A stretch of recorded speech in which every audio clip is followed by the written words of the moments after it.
అయినప్పుడు అసలు ఇలాంటివి జరిగినప్పుడు బాబా ఏం జేస్తున్నాడు అనంటే, ఈ రోజు సృష్టిని తమో చేసిందే మనము. సో, ఇప్పుడు ఈ సంఘటనలో ఇప్పుడు రమణి అక్కయ్య యజ్ఞద్రోహి అన్న విషయం అందరికి అర్థమైపోయింది. సో, నేను యజ్ఞ సహయోగి. మరి నేను ఇంత మంచిదాన్నయినప్పుడు అక్కెందుకు అట్లా ప్రవర్తించాలి? ఇప్పుడు అందరి ప్రశ్న అదే వస్తుంది. ఏమంటే మేము మంచోళ్ళం అక్క ప్రవర్తించింది. సో, ఇది పరీక్ష అనుకుందాం. మరి పరీక్ష మనకెందుకు రావాలి? ఎందుకంటే ఇప్పుడు ఆ పరీక్ష పాస్ అవ్వాలని చెప్పి ఆవిడ వికర్మలను ఆపడానికని ముందుగా ఎక్స్‌పోజ్ చేసినప్పుడు ఏమైంది? అందరూ విమర్శించారు నన్ను. ఇప్పుడు ఇంత అవసరమా మన జీవితానికి? ఎందుకు చెయ్యాలి? సో, ఇక్కడ మనం తెలుసుకోవాల్సింది ఏంటి అనంటే, ఈ రోజు శివ పరమాత్మ ధర్మ స్థాపనకు అవతరించినప్పుడు యజ్ఞంలో సంయోగం ఇవ్వంటే మనకు ఇచ్చిన అవకాశం అది. ఆ అవకాశాన్ని వినియోగించుకోమంటున్నాడు. ఇప్పుడు నిజంగా చెప్పాలంటే బ్రహ్మబాబా తనువులోకొచ్చినప్పుడు బ్రహ్మబాబాకి ఏం సమస్యలున్నాయని?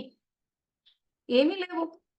ఇప్పుడు ఈ రోజు మీకేవైతే సినిమాలేసి చూపిచ్చామో వితంతు వివాహ, వితంతులు గురించి సామాజిక దురాచారాలని చెప్పేసి, లేదా నేనిది ఎక్స్‌పెరిమెంట్ చేసిన అనంతపురం ఇవన్నీ నా ఇంటి సమస్యలా? కాదు.